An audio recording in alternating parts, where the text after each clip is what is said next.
Sir, what about brain? You can print liver, you can print heart. What about brain?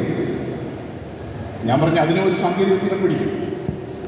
നമ്മുടെ കമ്പ്യൂട്ടറിൽ നിന്നൊക്കെ memory ഇങ്ങനെ നമ്മൾ back ചെയ്യുന്ന പോലെ നമ്മുടെ മെമ്മറി സ്റ്റോർ ചെയ്യാൻ പറ്റും.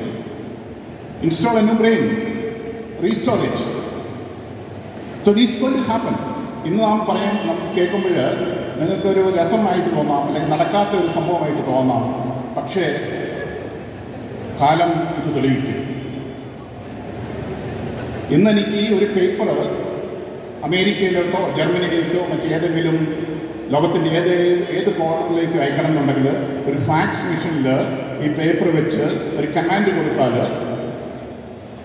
ആ നിമിഷം അങ്ങേയറ്റത്ത് അത് പ്രിൻ്റ് ചെയ്യപ്പെടും. അല്ലേ? Very easy.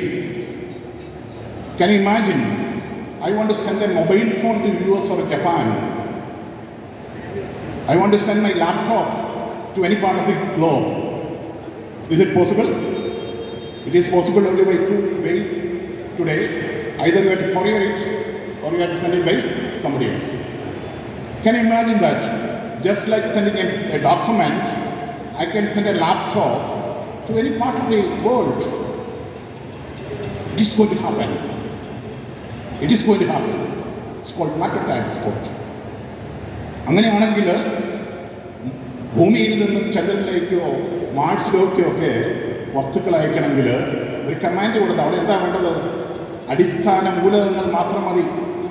ഈ അടിസ്ഥാന മൂലകങ്ങൾ ഉണ്ടെങ്കിൽ എനിക്കവിടെ പ്രിൻ്റ് ചെയ്യപ്പെടാൻ പറ്റും.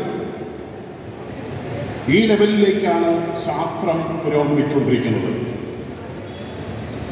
ഞാൻ പറയാറുണ്ട്, 2100 കാണുന്നവർ ഒരുപക്ഷെ 2500 കണ്ടെന്നിരിക്കും. കാരണം മരിക്കാൻ ബുദ്ധിമുട്ടായിരിക്കും. കാരണം ഇപ്പോൾ ബയോപ്രിന്റിംഗ് ടെക്നോളജി അതുപോലെ വന്നുകൊണ്ടിരിക്കുകയാണ്. മരിക്കാൻ ഭയങ്കര ബുദ്ധിമുട്ടുള്ളൊരു കാലഘട്ടത്തിലേക്ക് വരും. ഇത്രയ്ക്കും ടെക്നോളജിക്കൽ റവല്യൂഷനാണ് നാം ഇന്ന് ജീവിക്കുന്ന ഈ കാലഘട്ടത്തിൽ നടന്നുകൊണ്ടിരിക്കുന്നത്.